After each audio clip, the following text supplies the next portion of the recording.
Bonjour! Bonjour! Bienvenue aux Tricoteuses en série. Moi, c'est Marilyn. Et moi, c'est Geneviève. Geneviève, Anna, fais une phrase. Ça commence mal. Veux-tu qu'on recommence? Non, pas du tout. Recommencer. Ah oui, je faire sais. ça bien. Non, je être sais. prête. De quoi tu parles? Non, j'étais excitée de te le dire, mais je voulais te le dire dans l'épisode parce que je pense que nos auditrices et auditeurs vont triper aussi. Tu te souviens, je t'avais parlé des frères Menendez, les Menendez Brothers? Oui? Anna, notre intermédiaire, vient de m'envoyer un article que je vais que je vais retrouver à l'instant. Je m'étais préparée. Il y aurait un gars qui était dans un boy band dans les années 80 qui vient de come forward, qui vient de dire qu'il aurait été drogué et violé par le père des Menendez Brothers quand il était à la tête des grosses boîtes d'enregistrement puis de production, là. Gadon, hein? Fait que, tu sais, c'est ça.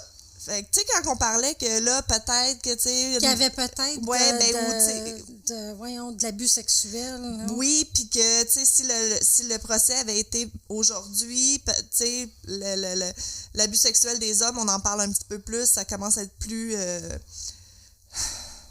pas possible, mais ça a toujours été possible. Mais tu sais, même dans le temps, le trial, il avait dit « Ah non, tu sais, un homme, ça peut pas se faire violer, blablabla. » Ouais, c'est ça. Fait que ça change les choses, là. Mm-hmm. Il y a quelque chose qui se passe. Fait qu'on va suivre ça de près, mais moi, ça m'a comme... J'étais comme « Ouais, fait quand qu'à je l'ai voir. vu. Ouais, à voir. Fait que je vais le mettre sur notre page Facebook, l'article. Là. Je l'ai pas lu au complet, j'ai juste lu le titre, je vous avoue que...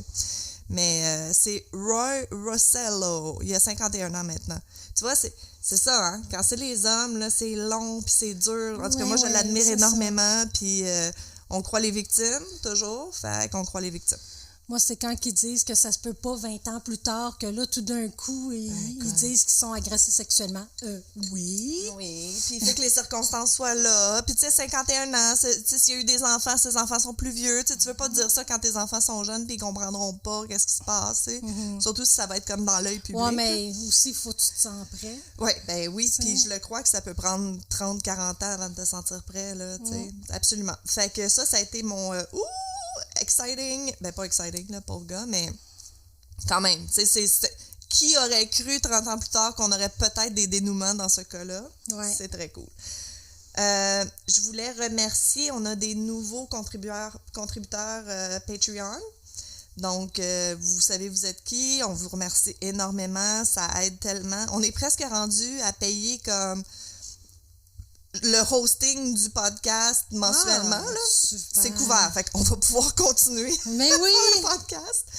Puis, je voulais remercier Camille qui a vu une de tes vestes. On avait posté une photo, je pense, quand on était au bazar, la veste grise avec la tête de skull. Là. Oui. Quand on était au Stardust. Puis, qui m'a écrit, qui est comme « Ah, c'est-tu encore disponible? » Je lui ai shippé, elle est super contente. J'ai fait une vidéo pour qu'elle voie la grandeur, mais tu sais, j'étais pas maquillée, rien, là. J'étais comme, tu publies jamais ça. Fait que, Camille, je te watch. Fait que c'était ça mes deux affaires que je voulais absolument couvrir. Le petit ménage du début. OK. Toi, y a-tu quelque chose? Ben, on a eu aussi quelqu'un qui a parlé de nous dans son podcast. Oui! J'avais oublié ce bout-là, mais vrai. C'est comment déjà... Hey, c'est... Pauvre elle. Fil du bonheur. Mais bonne, B-O-N-R, là. Quelque chose de bonheur. Je vais le trouver. Quelque chose comme ça. Elle est plus sur YouTube. Oui. Je l'ai dans mes... Puis elle fait du tricot. Oui, c'est Élodie. Élodie. C'est ça, c'est Phil, F-I-L, du D-U, B-O-N, apostrophe R. Puis c'est Élodie, Fil du bonheur. Elle est rendue à son 58e épisode. Ben oui. C'est l'assiduité, non, oui, l'assiduité. C'est un mot, ça? Ben oui. Hey. Je pensais que je l'avais inventé. C'est impressionnant.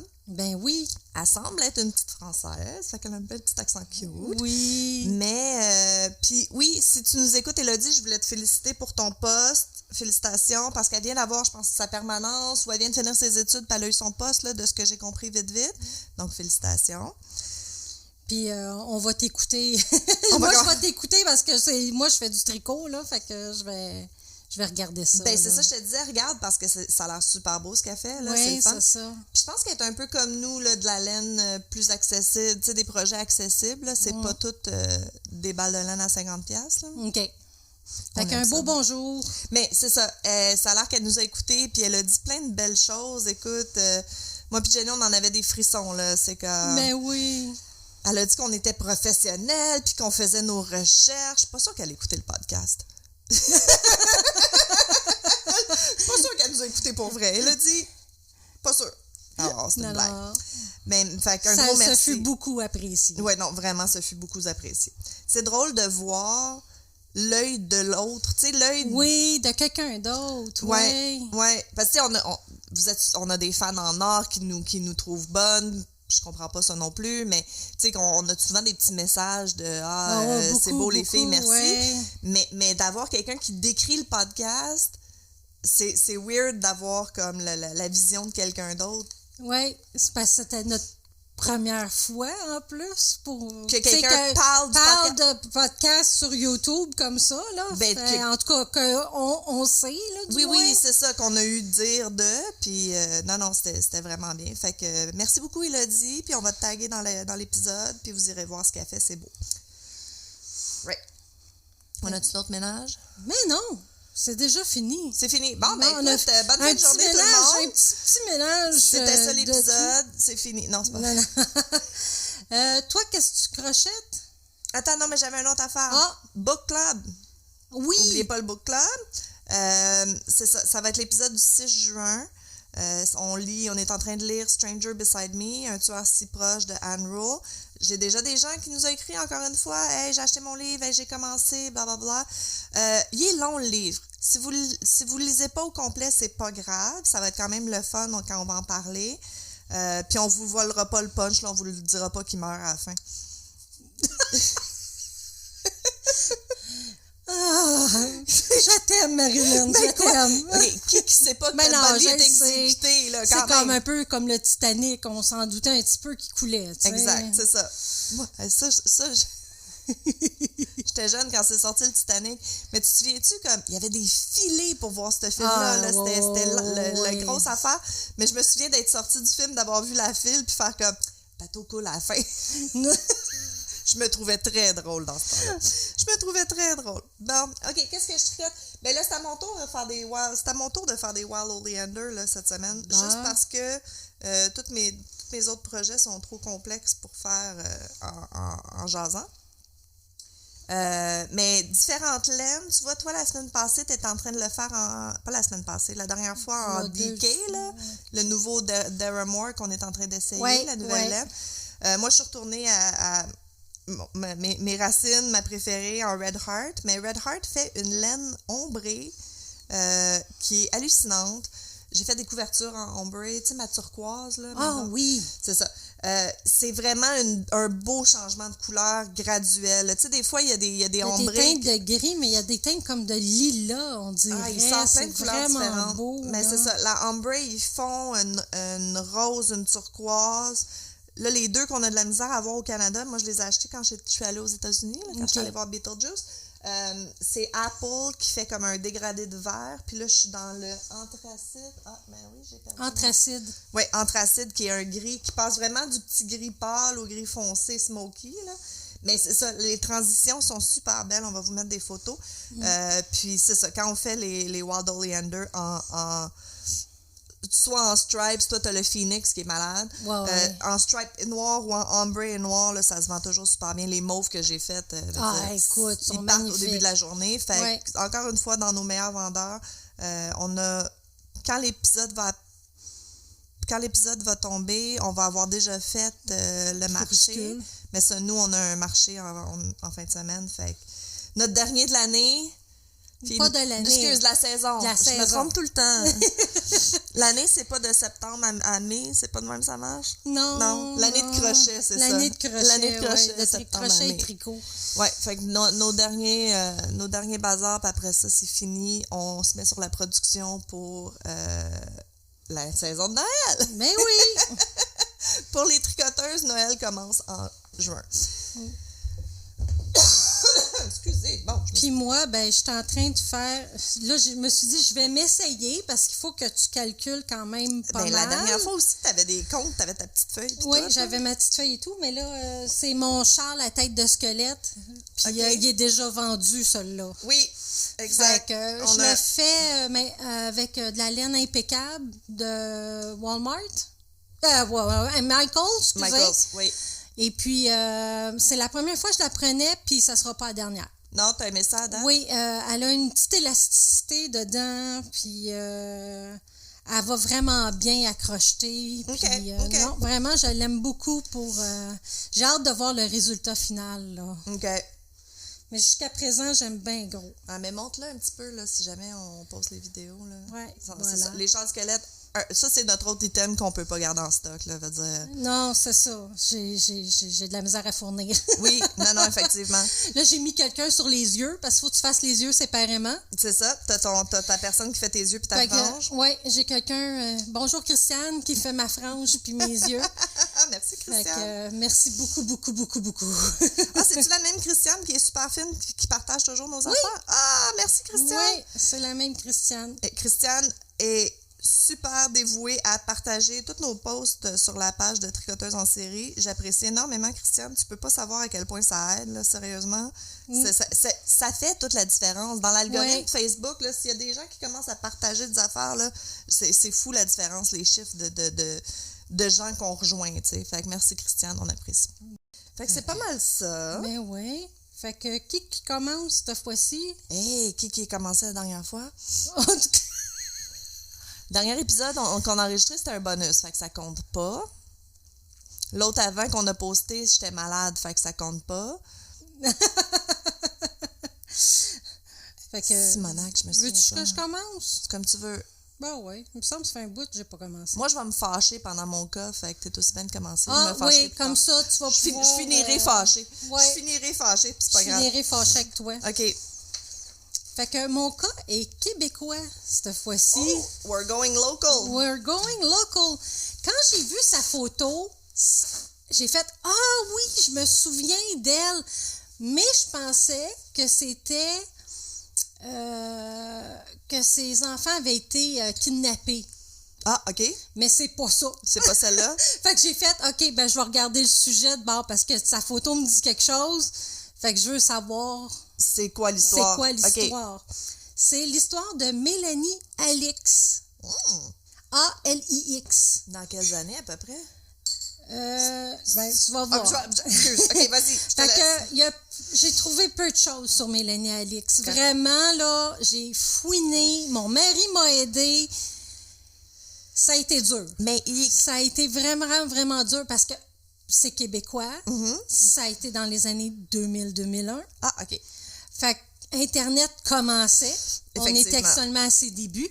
Effectivement. Fait que c'est pas évident. Fait que tout ce que je sais d'elle, c'est qu'elle a étudié 4 ans à l'Université de Montréal en psychologie. Oh, OK. Puis, d'après son témoignage à elle que je vois. Son témoignage? Son témoignage. Son témoignage.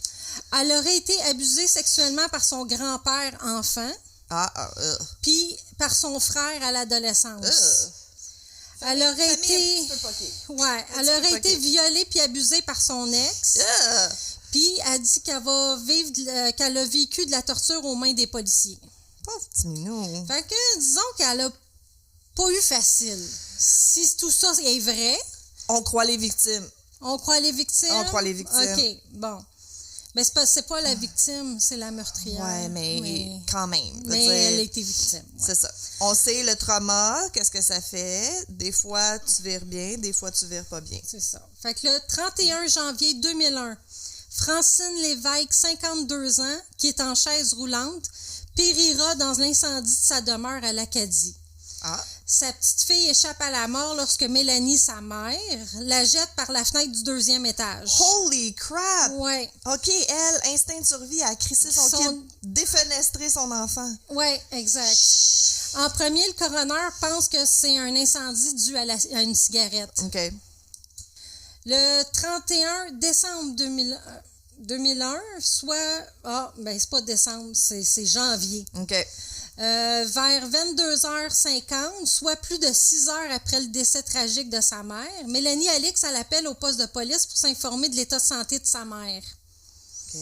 Fait que rapidement, le sergent Geoffrion explique à Mélanie que la résidence de sa mère à l'Acadie a été ravagée par les flammes. OK, c'était sa mère, la madame en chaise roulante. Oui. OK, j'avais pas catché ce bout-là. Confronté à une situation à laquelle il ne s'attendait pas, le sergent Geoffrion annonce à Mélanie de façon plutôt maladroite que sa mère est décédée. Fait que la femme de 31 ans, elle se met à crier puis à pleurer. Tu sais, veut pas, oui, sa quand même, mère c'est est sa décédée. mère.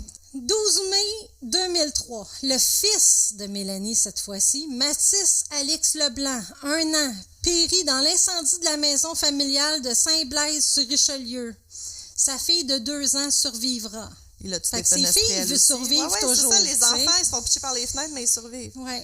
Il y aura une autopsie sur le corps du petit Mathis où qu'on retrouve des traces de sédatifs, du Cerax et du Rivotril qui étaient prescrits par la mère.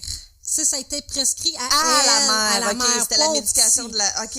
Ouais, parce que c'est intense, ça, là, comme médication. Oui, mais certaines informations que j'ai eues disent que c'est du oxazépam. Okay. Fait que là, je suis pas sûre si c'est du Rivotril ou du oxazépam qui a été utilisé. Oxazépam, c'est un antipsychotique, me semble. Parce que c'est ça, sur un site anglophone, c'est l'oxazépam. OK. Puis sur un site francophone, c'est le Rivotril avec le Cerax. Oui, mais Rivotril, c'est peut-être le brand name du oxazépam. Mais là, ça, c'était ses médicaments à elle. Fait qu'elle était sous médication. Oui. En théorie. Ils disent qu'elle l'aurait administré à sa mère puis à son fils avant les incendies. Oh, shit! Yeah. L'enfant était vivant au début de l'incendie. Note le rapport du coroner. Il aurait respiré de la fumée et des gaz toxiques. Pauvre petit minou. Oui, vas-y. Non, c'est correct, c'est beau. Ouais, okay. Je suis à game. Les investigateurs déterminent que les feux sont délibérés. Il y a plusieurs points d'origine à plusieurs sites différents. OK, vraiment. Dans l'incendie de 2003, 2 chaises furent découvertes comme un point d'origine, mais le principal fut de l'huile mise sur le dessus du poêle. Ah, OK. Ouais. La mère dira qu'elle aura essayé de sauver son fils, mais que la fumée était tellement dense qu'elle ne pouvait pas se rendre à lui et que d'après elle, il était déjà mort. OK. Peut-être qu'elle n'entendait plus pleurer. Ouais, peut-être. Comme ça, mais ouais, en tout cas, on s'entend qu'elle avait pas l'air de vouloir tant que ça aller le sauver. Ben là, s'il y avait plein de... En tout cas, je te laisse continuer. En 2003, elle avouera avoir drogué ses enfants avant l'incendie. Mais en cours, elle dira que les détectives ont mis les mots dans sa bouche et qu'elle aurait drogué ses enfants pour les calmer car le père des enfants avait menacé de mort Mélanie. Ah, OK. Mais je vois pas pourquoi qu'un des enfants d'1 an et 2 ans devrait être calmé parce que le père a... Écoute. C'est ça. La logique de quelqu'un qui est pas bien, c'est pas toujours... Fait que le procès, il aura lieu à Longueuil, puis il va durer 2 mois. Longueuil? À Longueuil! La jeune mère de famille a été condamnée à perpétuité sans possibilité de libération avant 25 ans. OK, fait qu'ils ont vraiment reconnu que c'était elle qui avait... Ça a eu lieu en avril 2005. À l'âge de ses 31 ans, pour ses 2 meurtres, de tentatives de meurtre sur sa fille et 2 incendies criminels. Combien qu'elle a eu, excuse, avant de tourner ta page? C'était à perpétuité sans possibilité de libération avant 25 ans. OK. Elle en contestera l'admissibilité sous plusieurs aspects, dont une violation de son droit constitutionnel à un avocat à la suite du refus du policier de permettre que son avocat assiste à l'interrogatoire et de la violation de son droit à faire suspendre l'interrogatoire si elle demande à communiquer à nouveau avec un avocat.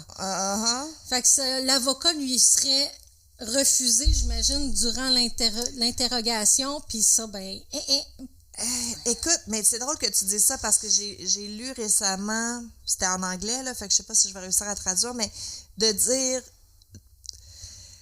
ça a l'air qu'il faut que tu sois hyper clair, comme quand tu demandes un avocat, parce qu'il y a plein de loopholes que les policiers utilisent justement pour dire « ben c'était pas clair. Ben tu sais, elle a juste dit « J'ai-tu droit à un avocat? » On a répondu « Oui, mais c'était pas vraiment une réclamation. » Ça a l'air qu'ils s'en sortent souvent justement parce que t'as pas dit « Selon mon droit constitutionnel, je requiers la présence d'un avocat. » Tu sais, tu sais, c'est comme... Faut quasiment que tu le dises comme un avocat, textuellement. Ouais, c'est ça. Mais là, t'es sous le stress d'être arrêté. C'est pas tout le monde qui sait ça. Là, tu sais, dans les films, on voit juste le gars qui est assis là puis qui dit lawyer, là, tu sais. Ouais, c'est mais ça. Des fois, c'est ça. OK, c'est correct, on va appeler ton avocat. Puis là, il continue à te parler. Puis là, si tu continues à parler, ben tu viens de dire, ben finalement, je n'ai pas besoin, tu sais. Il y a plein de crosses, là, c'est l'enfer. Fait que c'est le fun que t'en parles. Oui. Fait qu'ils n'ont pas respecté son droit à un avocat du tout. Là. Ça a l'air. Fait que l'enquête est réouverte sur la mort de sa mère et on découvre que cette dernière avait aussi ingéré du Xerax. Les mêmes. Fait que Mélanie Alix aurait touché une prime d'assurance de près de 200 000 $. Elle dira que sa mère est morte dans un accident fatal et que c'était la faute de son frère François Alix. Puis elle accusera son ex-copain Stéphane Leblanc pour la mort de son fils. Pourquoi j'ai pas trouvé la cause? Okay. Pourquoi qu'elle accuse ces deux-là? J'ai vraiment pas trouvé le pourquoi. Right. Son frère l'avait abusé sexuellement. Oui, je sais, mais je veux dire, pourquoi qu'elle accuse son frère pour le meurtre de sa mère? Tu sais, c'est ça que j'ai pas trouvé en arrière. Je comprends. OK. En rendant sa sentence, la juge a souligné la méchanceté de l'accusée et le fait qu'elle n'avait pas de remords. Le jury ne saura pas que Mélanie avait tenté sa vie à la prison de Tanguay en s'immolant. Ouais. Comment qu'elle a fait ça en prison? Comment qu'elle a eu pas accès? Pas du tout. Comment qu'elle a eu accès à, peut-être de l'huile. Dans la cuisine, c'était peut-être des poêles au gaz, je sais pas. Peut-être. Holy Puis crap. elle est suspectée d'avoir mis le feu à la Jeep de M. Leblanc, son ex. Right. OK, elle était vraiment arsoniste. Là. Arsoniste, pas rien qu'à peu près. C'est quoi en français, arsoniste? J'ai incendiaire, mais c'est peut-être. ça. Je sais pas. Bon. Excuse-moi. Mais non, c'est correct. Je m'excuse de te poser des questions que tu n'as pas les réponses. Le 11 janvier 2006, Mélanie demande à la Cour d'appel du Québec la permission de contester le verdict de la sentence du 22 décembre 2005. OK. À l'instar de la Cour supérieure du Québec et de la Cour d'appel, le plus haut tribunal du pays, à son tour, rejeté la demande d'appel de Mélanie. Il y a une émission sur Mélanie Alix, un tueur si proche, OK? C'est la saison 4, épisode 9. Ils ont pris le titre du livre d'Anne Rowe? Ça s'appelle, non, je savais pas. OK. T'as plusieurs cas. Puis Mélanie, c'est ça, c'est la saison 4, épisode 9. Écoute, essayez de trouver, de pouvoir le visionner, il est nulle part. Si vous le trouvez, envoyez-nous un lien. Si quelqu'un le trouve, s'il vous plaît, je voudrais tellement le voir. Je sais pas, les archives de la Bibliothèque nationale, ils ont-tu comme des épisodes je sais pas, mais la maison du film? Mon chum a cherché à une place où ils vont dire, admettons, qu'ils l'ont à tel endroit. Right. Puis il y avait rien. J'ai un tueur si proche de plusieurs épisodes sur YouTube. Ouais, c'est la série. Mais celui-là, malheureusement, je l'avais pas. Fait que, si j'aurais pu le voir, sûrement que j'aurais su plus de choses sur Mélanie. Probablement. Ou pas. Pourquoi. Puis peut-être pas non plus, c'est ça. Là, c'est vraiment un ramassis de bouts de journaux que j'ai eus. Québécois, le Journal de Montréal, Journal de Québec, dans la Rive-Sud, des choses comme ça. Puis Murderpedia. OK. Qui en parle. T'as trouvé un peu sur ça. Oui, mais c'est tout. Mais, tu sais, c'est ça, moi aussi, il y a des cas locaux que j'aimerais lire, mais on n'a pas, tu sais, aux États-Unis, ils ont comme tellement de publications, fait que tout le monde en parle, puis après ça, ben t'as du monde qui sont vraiment un peu mordus true crime, qui vont faire leur propre recherche, puis fait qu'il y a des blogs, tu sais, on peut toujours trouver, quand c'est des Américains, on peut toujours un peu trouver quelqu'un d'autre qui en a parlé mieux que nous, puis trouver notre information là, mais j'avoue que moi aussi, les crimes locaux, là, je trouve jamais rien, là, non, c'est ça, décevant. C'est vraiment dur, mais... C'est parce qu'ils sont intéressants aussi, nos cas. T'sais? Moi, j'aimerais ça faire. Tu sais, c'était dans les journaux l'année passée, là. Tu sais, la madame qui aurait comme mis du tape dans la face de sa fille, là. Oh mon Dieu, ça me dit vaguement quelque chose, ouais. Ça a l'air que la petite était spéciale, là. Elle aurait dû probablement être hospitalisée, internée, whatever, là. Tu sais, elle était vraiment... je sais pas si c'est low IQ ou sur le spectrum de l'autisme, mais sévère ou quoi, là, mais tu sais, elle était quasiment... De la manière qu'elle décrivait, elle était quasiment sauvage, la petite. Puis il était sur le bord d'avoir de l'aide, mais là, il savait plus quoi faire avec. Puis c'est ça, ils l'ont retrouvé décédé avec du tape d'en face. En tout cas, c'était fucked up. Là. Ouais, la mère puis la grand-mère ont été accusées. Je me souviens plus. En tout cas, c'est ça, c'était fucké, là. Mais oui. C'était vraiment fucké. Mais ça serait cool comme cas, là. Mais je viens de le faire, mais ça serait... Bon, ben écoute, j'ai fini. OK, bye, ciao, on a fait nos 2 cas. Non, mais non, c'est ça. On a des cas intéressants, mais il n'y a personne qui écrit vraiment passionné comme nous. Il va falloir partir à un blog, pas le choix. Puis moi, vraiment, j'ai trouvé que les dénouements de procès, quasiment. C'est à peu près tout ce que je trouvais sur Mélanie. Mais, tu sais, c'est ça qui est poche. Tu sais, clairement, elle avait été médicamentée. Fait que clairement, il y a quelqu'un qui la suivait, mais sans plus, là. Oui, mais peut-être qu'elle pensait pouvoir se diagnostiquer elle-même. Ah, peut-être, comme elle a étudié en psychologie. Peut-être. Je sais pas. Dans le monde qui étudie en psycho, là, souvent, c'est pour... c'est pour s'auto-analyser, il y en a beaucoup. Ouais. Je dois l'avouer, il y en a beaucoup. Okay. Pas moi, là, mais d'autres, mettons, tu sais. Mais des femmes qui mettent le feu, c'est quoi, je me demande, hein, statistiquement, me semble... Je sais pas. Ben, je suis pas sûre que c'est si rare. Non? Non. C'est vrai que c'est second degré, tu tues pas la personne, tu crisses le feu, c'est pas pareil. Là. Non, c'est ça. Ce serait intéressant de savoir. Je sais pas. Je sais pas des femmes arsonistes. C'est quoi les statistiques? Non. À suivre. À suivre. Ah, ben merci, Jenny. Ben, de rien. C'est vraiment un cas que je connaissais pas du tout. Ben, comme je te dis, moi non plus, parce que quand j'ai vu la photo, j'étais sûre que c'était l'enlèvement de ses enfants. Puis c'est pas ça du tout. C'était pas ça du tout. C'était elle. C'était elle. Écoute, tu sais que je te conte un meurtre? Bien sûr. OK. Puis, je m'excuse, Anna, j'ai oublié de te l'envoyer, mais j'étais pas mal sûre que c'était pas ça que t'allais faire. C'est pas la grosse affaire, je t'avoue. J'ai hésité à le faire, mais c'est intéressant. C'est Nicola Edgington. C'est une femme. C'est pas un gars. Ah, OK. Nicole Edgington. Je sais pas. C'est une fille. Dans les années 80. C'est une double tueuse britannique qui elle a essayé d'attendre. Voyons, elle a tenté de. Fais une phrase, Marilyn. On recommence. La. Elle a tenté d'assassiner une 3e personne. Fait elle aurait été... Si elle avait réussi la 3e personne, ça aurait été comme une tueuse en série. On le sait, ça prend 3 personnes. Mais finalement, c'est ça, elle n'a pas réussi. Pourquoi? J'ai bien de la misère un matin. OK, c'est ça. Si elle avait réussi la 3e personne, elle a tué sa propre mère en 2005. Elle a attaqué 2 inconnus dans la rue en 2011. Puis elle a été reconnue coupable d'homicide involontaire pour cause de responsabilité atténuée de tentative de meurtre et de meurtre. Fait elle a été reconnue coupable, mais elle était pas bien, là. Elle avait des problèmes. Bon, fait que Edgington a un frère cadet, une sœur cadette. Elle a été à l'école de Sackville, c'est en Angleterre. Elle avait dit à la police un moment donné qu'elle avait été maltraitée par son père lorsqu'elle était plus jeune. Un autre. Puis, des fois, elle s'est ramassée dans des pensionnats par bout, là, parce que ça allait pas bien à la maison, puis tout ça. Fait que, enfance rough, elle aussi.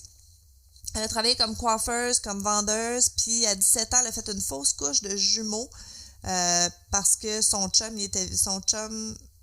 il était violent, puis il a donné des coups de poing dans le ventre. Elle a perdu les bébés. C'est ça. À 19 ans, elle retombe enceinte d'un copain trafiquant de drogue. OK, elle va tout le temps vers les voyous. C'est rough, là. C'est rough. Puis elle a donné naissance à un fils 3 mois avant terme, prématuré.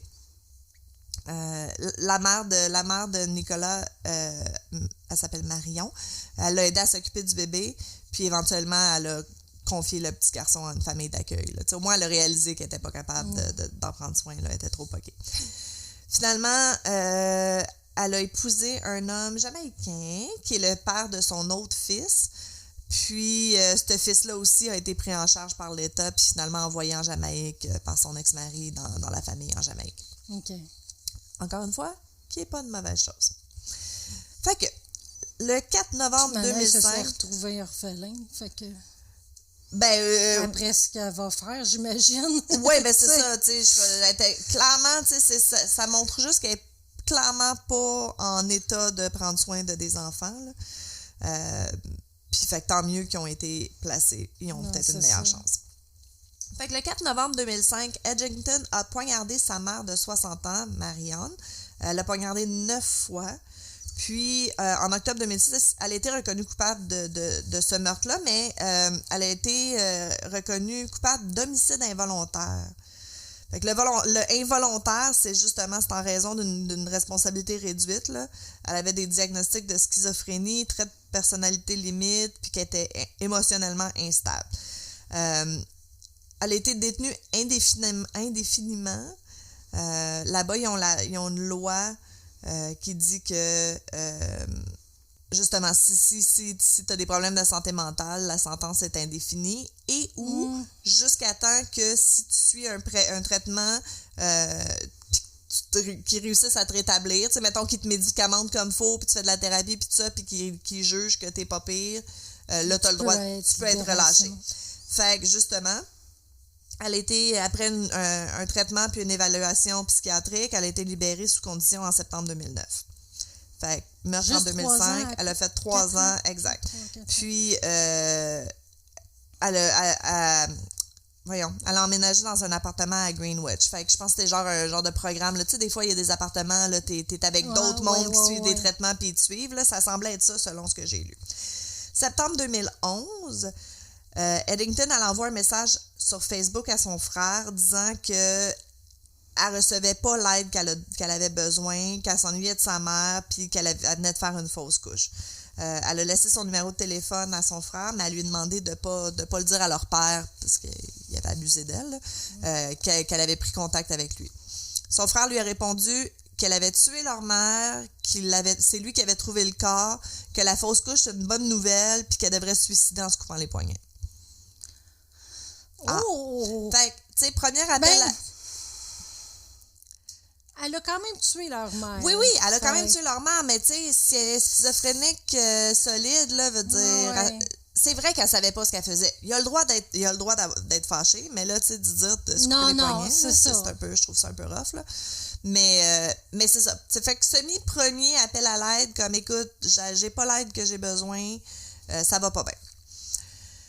Elle a demandé aussi l'aide du Universal Church of the Kingdom of God. Ça, je sais pas si t'en as entendu parler. Écoute, eux sont bien gros au Brésil, mais c'est chelou comme place, là. C'est une secte. C'est une secte. C'est carrément une secte, là. Bon, on va se le dire.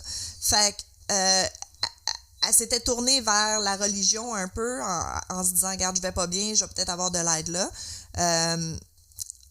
Puis, ils disent peut-être ça qui l'a comme un peu plus perturbé, parce que souvent ces places-là, c'est comme t'as pas besoin de médication, puis t'as pas, un peu comme c'était qui là, la scientologie là, qui croit pas à la médication. J'ai l'impression que c'était comme ce genre de place-là, t'sais.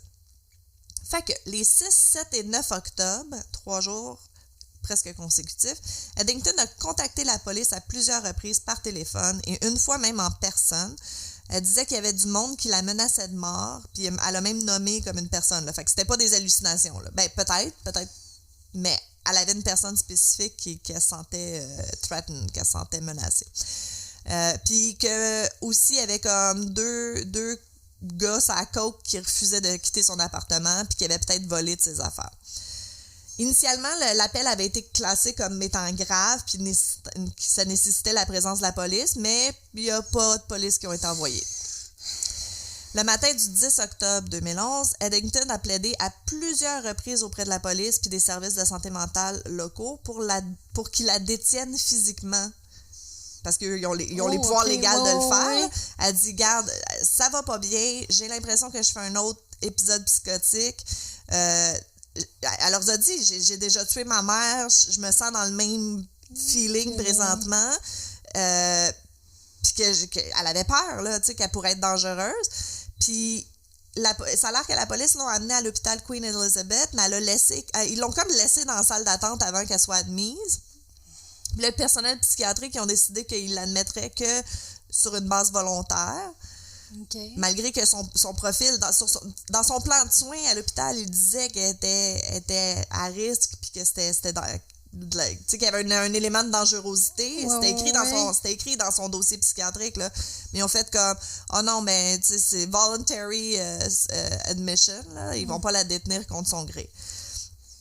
Fait qu'elle est comme dumpée dans la salle d'attente. Fait que quand le personnel, à un moment donné, quand le personnel change de corps, puis avant qu'il l'admette, Eddington a comme quitté l'hôpital par une porte qui aurait dû être verrouillée. Oh non. Elle a pris 2 autobus, elle a poignardé 2 inconnus dans la rue en 2 attaques séparées. Ça s'est passé à, attention, Bexley Heath. Je te crois. C'est pas grave. Quelque part au UK. On ira pas, c'est pas grave. Elle a acheté un couteau dans un magasin local, puis elle a tenté de tuer Kerry Clark, qui a 22 ans. Lui, il a survécu. Puis là, c'est quelqu'un dans le public, quelqu'un qui était autour, était dans un endroit public. Là. Elle l'a pas suivi dans une ruelle. Là. C'était vraiment comme un peu... C'est vraiment random. Oui, non, c'était pas prémédité, là. C'était vraiment comme sur le coup, là. C'est ça. Elle a acheté un couteau, elle a essayé de tuer quelqu'un. C'est quelqu'un du public qui lui a enlevé le couteau. Eddington, elle a fait une phrase. J'essaie d'aller trop vite, je sais pas pourquoi. Eddington a ensuite volé un couteau dans une boucherie, puis a poignardé et pratiquement décapité Sally Hodkins, 52 ans. Elle est décédée aux suites de ses blessures en quelques minutes. Là. Ça n'a pas duré longtemps. Ouais. Puis là, Eddington a été arrêté plus tard, là, le même matin. Mais là, à un moment donné, il faut l'arrêter, hein? Mais Chris, combien de fois tu peux demander... De l'aide. On s'entend, là? Oui, elle l'a demandé. C'est pas que c'est pas de sa faute, mais Chris, c'est quasiment pas de sa faute, là. Veut dire, si t'as comme une personne qui est dangereuse et violente, puis que tu l'as entre tes mains, puis t'as laissé aller, c'est un peu de ta faute. Puis elle a dit, j'ai besoin d'aide, j'ai besoin d'aide, tu sais. Criminel responsable. Tu sais, vraiment comme... Elle a eu... Moi, ça m'impressionne, là, parce que c'est vrai qu'elle est schizophrène, t'as pas tant une... t'es pas tant capable de te gérer puis de savoir ce qui se passe dans ta tête, là, tu sais. Puis là, elle était comme, écoute, ça va pas bien, je sais que ça va pas bien. Elle était bonne de savoir qu'elle était pas bien. Ça me fait tellement chier, là, c'est comme calice. Je pensais que c'était juste au Québec, les soins psychiatriques étaient so-so, là, mais... Fait que selon les psychiatres, Eddington avait des délires paranoïaques, des hallucinations avec sous-texte religieux. Elle croyait qu'un monstre à 100 yeux gardait le trône de Dieu contre les ennemis. Elle a vu elle voyait, tu sais, les magasins, là, où est-ce qu'elle était quand elle a poignardé du monde. Elle voyait les magasins, mais ça avait l'air comme s'il y avait eu comme l'apocalypse. Tu comprends? Elle les voyait comme dans les films de zombies quand tout est détruit puis ça fait longtemps qu'il n'y a pas personne. À la Stranger Things quand ils sont comme dans l'autre monde. Exact, c'est ça.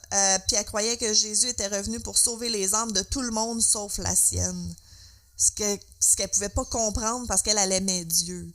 C'est triste. Oh. C'est super. Moi, j'ai de l'empathie pour les gens quand c'est ça, des affaires comme ça, là. Elle avait l'impression d'être dans une simulation informatique, puis elle avait des croyances bizarres concernant des personnages de films célèbres. Ça allait pas bien, là. Elle était complètement déconnectée de la réalité, puis c'était un peu macabre ce qu'elle voyait, là, fait que elle avait peur. Fait que le 7 février 2013, elle a été reconnue coupable par un jury de la tentative de meurtre de Clark et du meurtre de Hodkins. Elle a été emprisonnée à vie en 2013 avec une sentence minimum de 34 ans. Le juge a écrit que malgré le diagnostic ferme de longue date d'Eddington de schizophrénie et de psychose probable au moment des attaques, il pensait que le facteur primordial était le trouble de la personnalité limite. C'est ça. Fait qu'il a fait référence à un rapport médical récent indiquant qu'Eddington n'avait pas besoin de traitement hospitalier. Ben là.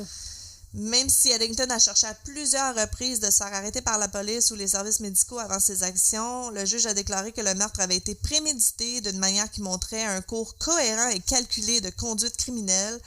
Le juge Baker a inclus la nature aléatoire et non provoquée des attaques comme des facteurs aggravants, indiquant plus de culpabilité, tout en ignorant le facteur atténuant de l'incapacité mentale, puisque les autorités psychiatriques n'étaient pas d'accord à ce sujet, selon le juge. Mais là, dans le fond, elle a fait 3 meurtres. Sa mère plus 2 autres personnes. Non, l'autre a survécu. Clark a survécu. Elle l'a poignardé, mais il a survécu. Ah, OK. C'est ça. C'est pour ça que je te dis, comme, si Clark n'avait pas survécu, elle avait son 3 victimes, puis elle était tueur en série. Mais là, c'était juste tentative. Oui, mais là, dans ce cas-ci, c'est comme, t'as pitié de la tueuse. Absolument, là. absolument. Je dis pas que j'ai pas de pitié pour les gens qui sont décédés, là. Il y avait pas non, à décéder, mais c'était collateral là, damage, là. C'est vraiment, c'est ça, tu sais. C'est vraiment comme... Non, j'ai de la sympathie pour la famille de ceux qui sont décédés. Non, c'est pas ça qu'on dit, là. C'est ça, c'est... Ah oui, puis je voudrais jamais que personne pense que parce qu'on est fasciné par les histoires de crimes qu'on n'a pas d'empathie pour les victimes, là. C'est pas ça non plus, mais j'ai de l'empathie pour la tueuse aussi, là, tu sais. Un moment donné, Calice, combien de fois tu peux demander de l'aide? Ben, tu sais, c'est à se demander si elle n'a pas fait ça juste parce qu'elle a fait comme, OK, vous voulez pas me donner de l'aide? Ben... Ah non, mais ça allait pas bien, là. Elle voyait un monstre avec 100 yeux, puis elle pensait que c'était l'apocalypse, là. Ouais, Regarde, elle était pas dans la réalité, là. Il y a pas de... Il y a pas de... Je pense fait qu'elle avait pas ce jugement-là. Je pense pas, là. Je guesse, là. Ouais. Je suis pas psychiatre, là, mais... Je pense que, je l'ai déjà dit dans d'autres épisodes, quand t'es dans une délusion, hein, puis il n'y a plus rien de rationnel à ce moment-là, là, tu sais, fait que... Mais tu sais, je me dis, qu'est-ce qu'elle aurait pu faire de plus? Je sais plus. Tu sais, elle n'aurait pas pu faire plus. Je sais pas. Il m'a dit comme toi, c'est enrageant comme cas. C'est vraiment enrageant comme cas. C'est drôle, c'est pas ce cas-là que je voulais faire. J'avais regardé un autre, mais il n'y avait pas beaucoup d'informations. Puis en bas, il y avait comme un lien, genre comme femme tueuse en série UK. Puis j'ai cliqué là-dessus, puis là, j'ai trouvé elle. Ah. Puis j'en avais jamais entendu parler. Là. Mais non, c'est frustrant, c'est fâchant. Puis c'est drôle, je sais pas pourquoi ça m'a fait penser à ça, mais dans le temps, quand j'habitais à Sainte-Rose, à Laval, on avait eu, nous, écoute, c'était walking distance, là. C'était vraiment à distance de marche d'où j'habitais. Il y avait eu un dude qui s'était promené dans les rues puis qui avait comme frappé du monde avec un marteau. Ah! Un peu comme ça, un peu random. Là. Oui, c'est ça. Mais exact. Puis, turns out, schizophrène, il avait pas été... il avait été relâché parce qu'il était correct, puis il était médicamenté, puis tout était beau. Oui, mais il suffit qu'il arrête la médication parce qu'ils se sentent bien. Puis... Mais les schizophrènes, ils n'arrêtent pas la médication parce qu'ils se sentent bien, ils arrêtent la médication parce qu'ils s'ennuient des voix. Ils se sentent tout seuls. Oh! Souvent, c'est ça. Ah, OK. Ouais. Je généralise, là, c'est sûr que c'est pas tout le temps ça, mais... Puis le lithium, c'est dégueulasse, comme t'en as déjà pris, toi, par erreur. Ben, pas par erreur, là, ça t'avait été oui, c'est parce qu'on voulait m'enlever de qu'est-ce que je prenais, puis j'hallucinais. Chris, je suis pas médecin, puis j'aurais pu te le dire, prends pas ça, là. Oui, j'hallucinais là-dessus. C'était l'enfer. Le lithium, si t'en as besoin, c'est génial. Si t'en as pas besoin, t'hallucines. C'est un peu comme les enfants, s'ils ont besoin du Ritalin, ça les calme. S'ils en ont pas besoin, c'est comme de la coke, là. C'est comme du speed. Fait. OK. Non, c'est de même, tu le sais, tu sais. OK. Ah, mais, tu sais, c'est ça. Moi, je te connais, j'aurais pu te le dire, t'as pas besoin de lithium, là. Anyways, fait que c'est... Non, pauvre Nicolas Eddington, elle l'a pas eu facile. Je pense qu'elle est encore... heureusement, elle est encore enfermée. On va espérer qu'elle a les soins qu'elle a besoin. J'espère qu'ils vont la garder enfermée, par exemple, parce qu'elle en a besoin. Ah, ben, elle peut pas être en société, là. C'est ça. Non, c'est pas compatible. Mais je pense pas qu'elle est dans un hôpital psychiatrique à cause du jugement du juge qui disait que c'est ça. Puis la prison normale, je suis pas sûre qu'ils ont tout le temps les ressources. On va espérer, là, c'est en Angleterre, mais... Mais c'est ça, les ressources partout, habituellement, là, c'est pas fort en prison parce que... Non. Ah. Ouais. Ça fait pitié. Hey. C'est poche. Ouais. Sur ce ton joyeux. Mais non, mais on peut dire des affaires le fun. On a-tu des affaires le fun? À chaque fois que tu me le demandes, à chaque fois. J'ai un blanc, là, mais blanc, là, pas rien qu'à peu près. Ouais. Me semble que j'avais plein d'affaires le fun hier. Ah! J'ai écouté, c'est sur... Ah, c'est sur Disney. OK, si vous avez Disney, c'est random, mais... Excusez. Hey, je pense que c'est encore un peu COVID, hein? Je me sens encore un peu congestionnée. J'ai eu ma première COVID. Ouais.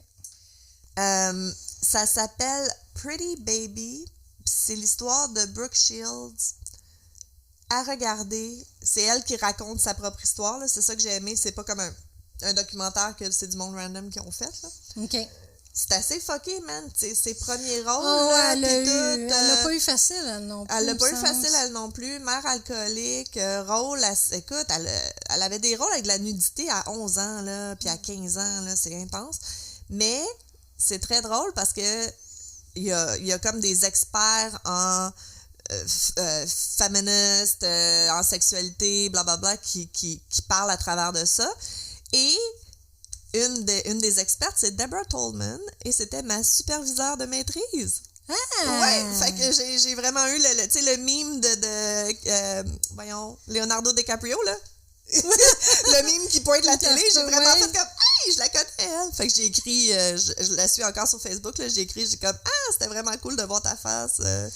Ouais, parce qu'elle, c'est vraiment une experte sur teenage sexuality, female teenage sexuality. Là. Ses livres sont vraiment intéressants si jamais.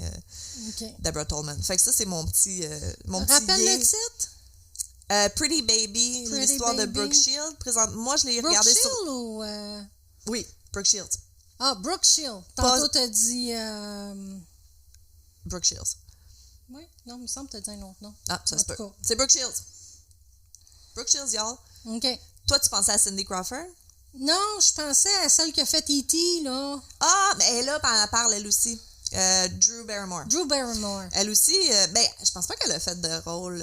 Elle a pas été autant sexualisée, Drew Barrymore. Non, mais sauf qu'elle disait qu'elle se tenait beaucoup dans les bars parce que c'était tout le temps du monde plus vieux qu'elle. Ah, mais. Fait qu'elle commençait à boire genre à 12 ans. Oui, c'est ça. Là, non, Drew Barrymore, elle a eu des problèmes de consommation. Ouais. Non, pas Brooke Shields. C'était vraiment pas ça. C'était vraiment d'avoir été sexualisée. Sexualisée. En tout cas, je vous volerai pas le punch, là, mais écoutez-le. C'est bien fait. C'est 2 parties, c'est 2 heures, là, c'est pas très long. Ah, c'est bon. Fait que ça, c'était mon yé de hey, j'ai vu ma superviseure de thèse à la maîtrise. Et que j'ai braillé dans son bureau, elle. Ouf! Ouf! Mais j'ai survécu. Bon. Fait que, écoute, c'est déjà fini. C'est déjà fini. Mais il semble qu'ils vont de plus en plus vite, les épisodes. Ben, il est pas très long, celui-là. Bon. On pourrait encore jaser d'autres choses. Non, c'est pas grave. C'est correct. C'est correct. Il y en a des plus courts. Ouais. Fait qu'épisode 7, il en reste juste 3 avant 10. Ouais. Tu sais, tu dis, on avait dit on va en faire 10, on va voir où ce qu'on on va voir où ce qu'on est. Ben, on vous annonce officiellement que ça va dépasser 10. Ouais, je pense qu'on va continuer. Je pense que ça va bien. Ça va bien. Bon, super. Fait que merci beaucoup d'être avec nous. Oui. Puis on vous aime fort. Puis à la prochaine. On se repart. Bye bye. Ciao.